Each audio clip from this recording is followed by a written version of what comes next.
మద్యం కుంభకోణంలో సిట్ సోదాలు కొనసాగుతున్నాయి. తెలంగాణ సంగారెడ్డిలోని గ్రీన్ టెక్ ఇంజనీరింగ్ సిస్టమ్ యజమాని సందీప్ రెడ్డిని అధికారులు ప్రశ్నిస్తున్నారు. మరింత సమాచారం మా ప్రతినిధి రామకృష్ణ ప్రత్యక్ష ప్రసారం ద్వారా అందిస్తారు.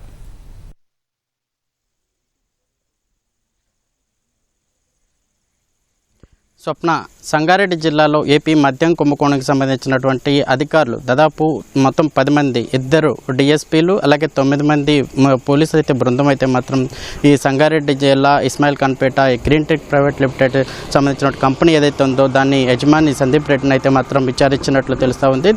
దాదాపు 3 గంటల సమయం నుంచి కూడా ఇప్పుడు మనం చూస్తూ ఉన్నాం. ఏదైతే ఈ పరిశ్రమ ఉందో ఇది green tech engineering system private limited company. దీంట్లో మాత్రం ఈ సిట్ బృందం అయితే మాత్రం ఇక్కడ సోదాలు చేస్తూ ఉంది.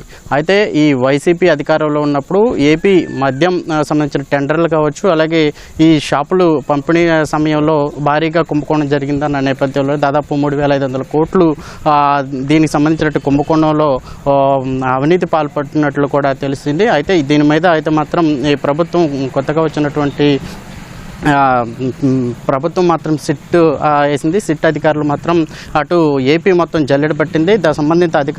సంబంధిత ఎవరైతే ఈ మధ్య కుంభకోణానికి పాల్పట్టినట్టు ఉన్నారో వారందరినీ కూడా ప్రశ్నిస్తున్న క్రమంలోనే ఇక్కడ ఈ ఏపీకి సంబంధించినటువంటి వ్యక్తి, అలాగే జగన్మోహన్ రెడ్డికి అతి సమీప బంధువైనటువంటి ఈ green tech engineering system private లిమిటెడ్కి సంబంధించినటువంటి సందీప్ రెడ్డి ఎవరైతే ఉన్నారో ఆయన్ని మాత్రం ఇక్కడ ఉన్నట్లు తెలిసింది. అయితే దాదాపు 3 గంటల సమయం నుంచి కూడా ఈ అధికారులంతా కూడా ఈ లోపలికి వెళ్ళారు.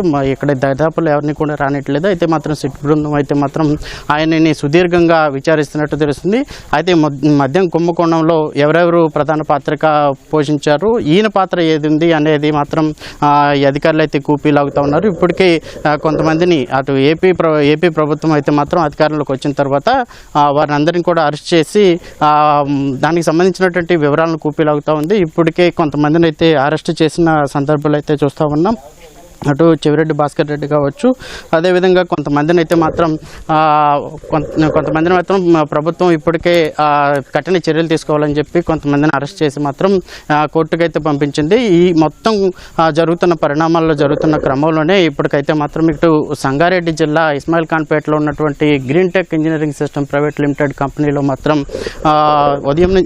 ఉదయం వచ్చినట్లు సమాచారం ఉంది. కానీ మధ్యాహ్నం తర్వాత దాదాపు ఒక 3 గంటల నుంచి మాత్రం ఇక్కడ ఈ సిట్ బృందం అయితే మాత్రం విచారణ చేపట్టినట్లు కూడా తెలుస్తూ ఉంది. అయితే ముందుగా ఇక్కడ స్థానిక పోలీసులకు అక్కడి నుంచి వచ్చిన సిట్ బృందం అయితే సమాచారం ఇచ్చింది. వీళ్ళ సహకారంతోనే ఆ అడ్రస్ తెలుసుకుని ఇస్మాయిల్ ఖాన్పేటలో ఉన్న ఈ గ్రీన్ టెక్ సంస్థకి సంబంధించి వివరాలు తెలుసుకుని ఇక్కడికైతే వచ్చారు. మొత్తం కూడా దాదాపు ఒక 10 మంది, 2 డిఎస్పీ హోదా కలిగిన పోలీసులు, అలాగే మిగతా వాళ్ళు మాత్రం కానిస్టేబుల్ హోదా కలిగిన వాళ్ళు అయితే మాత్రం వచ్చి లోపల విచారిస్తున్నట్లు కూడా తెలుస్తూ ఉంది. మొత్తంగా ఈ మద్యం కుంభకోణానికి సంబంధించినటువంటి విచారణ మాత్రం అటు తీగలాగితే డొంక కదిలింది అన్న సందంగానే అటు ఏపీలో ఎవరైతే ఈ మద్యం కుంభకోణానికి పాల్పడ్డారో వారందరూ రాష్ట్రంలోనే అటు ఏపీలో కావచ్చు, తెలంగాణలో కావచ్చు ఎవరైతే ఉన్నారో వారందరినీ కూడా పరిశీలించడం, అలాగే ఎక్కడెక్కడ ఉన్నారు వారికి సంబంధించినట్టు ఆస్తులు కావచ్చు, అలాగే మద్యం కుంభకోణం పాల్పడిన వారిలో వీరు కూడా ఉన్నారా అనే అంశాలను అయితే పరిగణలో తీసుకుని తీవ్రంగా ఈ సిట్ అయితే మాత్రం విచారిస్తున్న పరిస్థితి అయితే ఉంది.